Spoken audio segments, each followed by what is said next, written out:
welcome back for another installment of What's the Deal with Vouchers?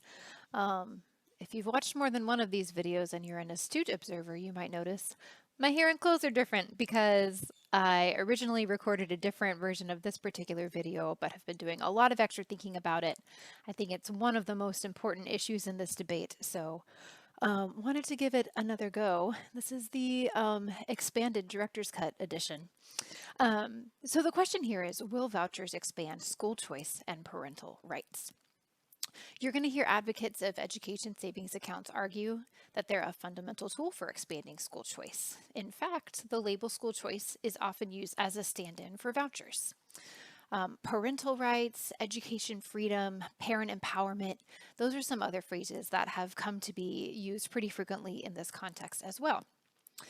When you hear those terms, it's really important to remember that parents already have significant and important rights regarding the education of their children, and they have an increasingly diverse set of choices about where they go to school, even without education savings accounts. So let's focus on the school choice idea first. So parents already get to choose how their child will be educated. And increasingly, multiple choices exist even just within the public school system. So you can, in most cases, you can choose where you live to begin with.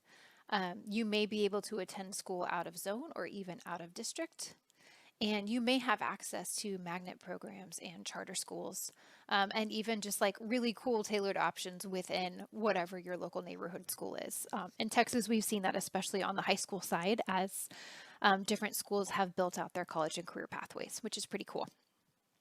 Outside of the public system, there are also private and independent schools, virtual schools, learning pods, co-ops. There's all kinds of things that have sprung up, especially since the pandemic, which I think is really cool.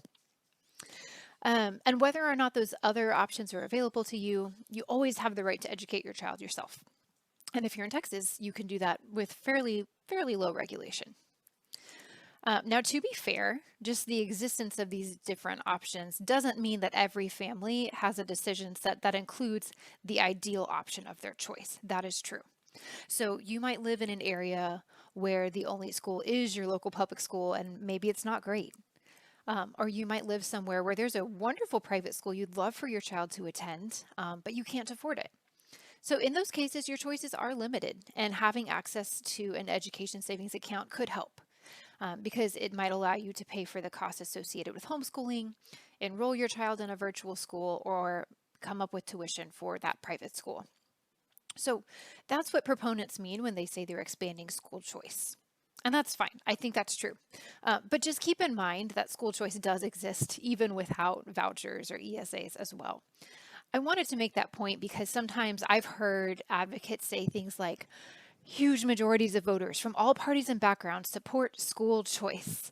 But using school choice as a stand-in for vouchers in that context is misleading. So like, I support school choice. Who doesn't? It's a great idea. That doesn't necessarily mean I would support a voucher or ESA policy.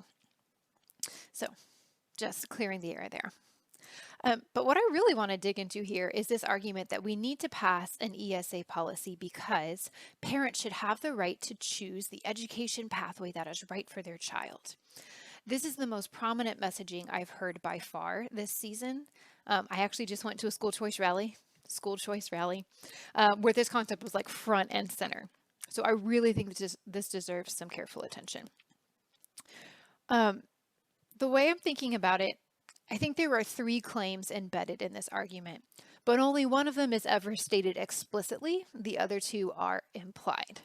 So the face of the argument is that parents always know what is best for their child, so they get to choose how their child learns. So that's something that you'll hear people say, like, just out front.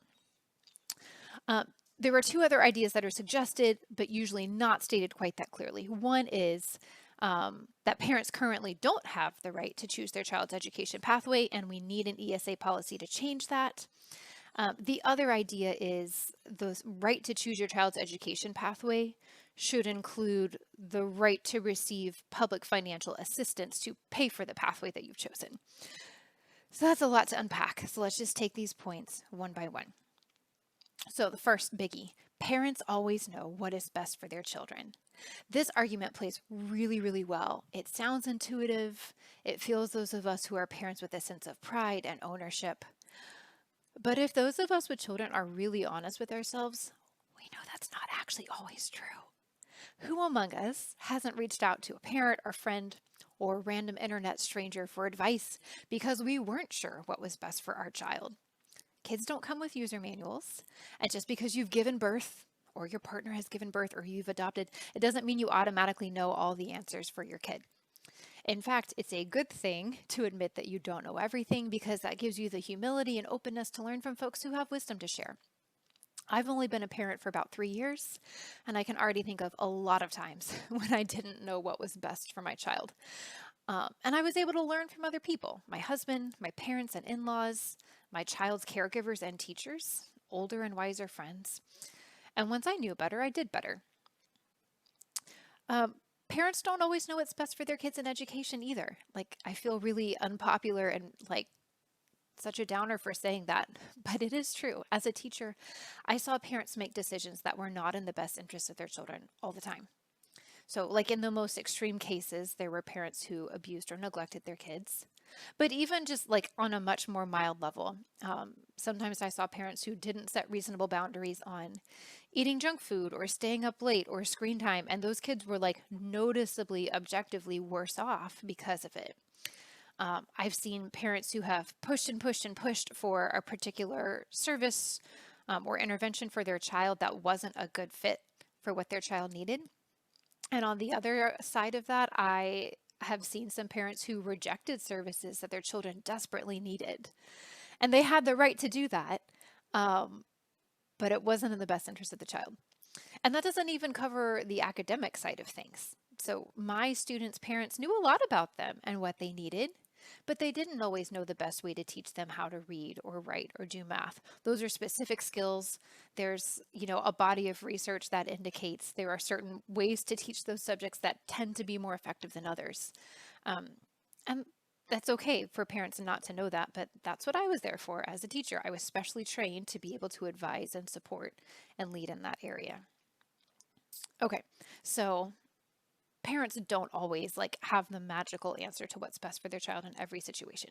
What we can accurately say is that we as parents do know our children very well, better than anybody else, and we know our values and our intentions for them very well. We also have the greatest responsibility out of anyone for the spiritual and physical and mental well-being of our kids. So for all of those reasons, we absolutely should be the primary decision maker when it comes to our children's education. So I'm not disagreeing with this argument outright. I just think we need to be careful about this magical thinking of the parent always knows best, because then that leads to this corollary attitude of the parent's choice is the only thing that ever matters. No one else, especially not the government, should have a say in the child's education at all. But in my view, there are other people in the world who care about children, who know some things about what is likely to be good for them, and who have a legitimate interest in making sure that these children are well cared for and well educated. It's not wrong to leave space in our thinking and in our policy making for those folks, even as we leave parents as the primary decision maker. So moving on from that, let's think about this second idea baked in here, which is that, parents should be the primary decision maker, but they don't currently have the right to choose their child's education pathway. Now, I said earlier that this is a message that isn't stated outright. You're not going to hear folks articulate this explicitly. And that's because they can't, because it's not true. Parents have always had the right in Texas to choose where and how their child is educated. You don't have to enroll your child in public school at all. And if you do, you can withdraw them anytime with no penalty. You can enroll them somewhere else, or you can educate them at home yourself. It is your choice and your right. In fact, the part of the educational sector where the parents' right is most limited is the private world, because private schools get to decide whom to accept. They can turn away any student they want to. But proponents of education savings accounts don't focus on that. They're using charged language to get you to think that Big Brother is forcing your child into a government-run school against your wishes. That's how they make it sound. But when you hear someone say, parents should have the right to educate their child as they please, I hope you will have a little voice in your head that answers back, they already do. So that leads us to the last piece of this argument. And this is kind of where the rubber meets the road. If parents already have the right to choose how to educate their child, then what would an education savings account change? Well, it would give parents money to shift the cost of their educational choices from their own pockets to the state's coffers. That's not necessarily a bad thing. I've discussed this in other videos, but if we could be confident that a policy like this would improve education quality for students, it would be a good policy move. But that doesn't mean it's a right. I am no more entitled to receive money for pulling my kid out of public school than I am to get tickets to Six Flags because I don't use public parks. In my opinion, a more accurate description of an education savings account policy is it's an entitlement program. So like Medicare or Social Security, it guarantees a particular benefit to a specific segment of the population. Now, if our legislature were to pass an ESA policy, it would represent a new financial commitment the state is making on top of its existing obligations. And when you think about it in those terms, it's important to ask, how much would this new entitlement program cost? How would it be funded? Who would be the beneficiaries? And given all of that, is this the highest and best use of taxpayer funds given other needs in the state? And this is something we really need to think about because we have significant portions of our population who lack access to basic needs, safe and affordable housing, food security, healthcare. I know I've said a lot here. What I want to leave you with here is that supporters of education savings accounts are going full speed ahead on this parental rights concept. But I really want us to remember three things. One, as critically important as parents are, and as much as we should be the primary decision makers for our kids, there are additional people in the world who might legitimately have some say in how our children are educated. Second, parents already have the right to educate their child as they please. And third, the ESA policy that's being proposed for Texas, it's not a right. It's a new entitlement program that involves new government spending, so it deserves some close scrutiny from us, the taxpayers. But you might be thinking, it's my money. I pay taxes. Shouldn't the money I'm paying follow my child? Let's talk about that in our next video.